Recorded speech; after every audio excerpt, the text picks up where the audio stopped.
Hey, I'm Mason, and today I'm talking with Margaret Gould Stewart, the Vice President of Product Design at Facebook. She decides how the user interacts with the web service. I'm at the Facebook headquarters in California, and I'm hoping to see what it's like to design something that is used by over 1 billion people each day. Now let's go and meet Margaret and see what she has to say. Well, hi, nice to meet you. I'm Mason. Great to meet you. Could you tell me who you are and what you do?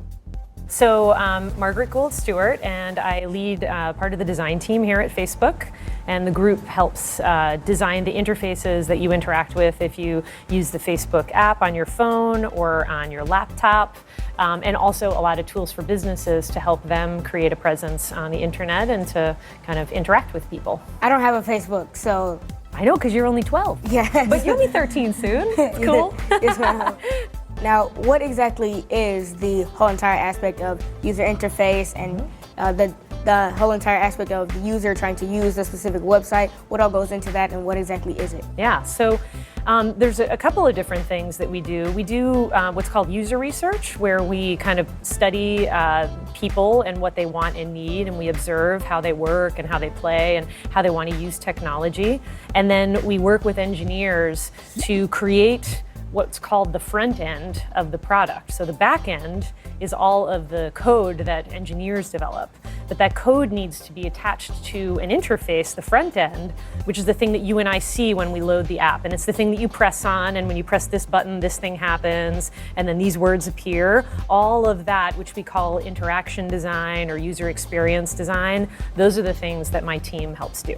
Now, Margaret, where are we exactly? This is called the Facebook Analog Research Laboratory. In the lab, we do a lot of printing, physical printing on paper, and I think when teams come down and they see the difference between a print that's okay versus a print that's really, really beautiful, they start to appreciate the craft of digital design and why sometimes it's really worth it to take a little bit of extra time to get it right. How did you exactly fall into the realm of design? I didn't really know design was a job until I was well into college. And so for me, it was about really being interested in human behavior and why people do what they do, and then how can we connect people who are going through similar things but feel like they're the only ones. That was my initial interest in design and technology. How was your childhood, and how did that affect what you do now? That's a good question. I grew up in a really big family. Do you have brothers and sisters? Yes, ma'am. How many do you have? I have 2 sisters and 1 brother, and they're way older than I am. Are you the youngest? Yes, ma'am. I am too. All right, I have 8 older brothers and sisters, and some of them are a lot older than me. And I think that really influenced me and kind of what I like to do and how I behave. That's probably true for you too. Like I think that I get along with people well because when you have 8 older brothers and sisters, you have to. Am I right? Yes, ma'am. Yeah. So it's I think that my family upbringing had a big part of it. I also always liked to perform and entertain people, and I really liked doing creative things and making things when I was younger. And so that inclination, I think, definitely mapped to me getting into design and technology. Now, do you love colors? Yes. You do? Yeah. All right, fun little thing. Yes. I'm gonna say color, and you tell me just one word. Okay. Just a feeling that you get when you hear that color. Okay. It'll be fun. It'll be fun, Okay. I promise. Okay. Pink.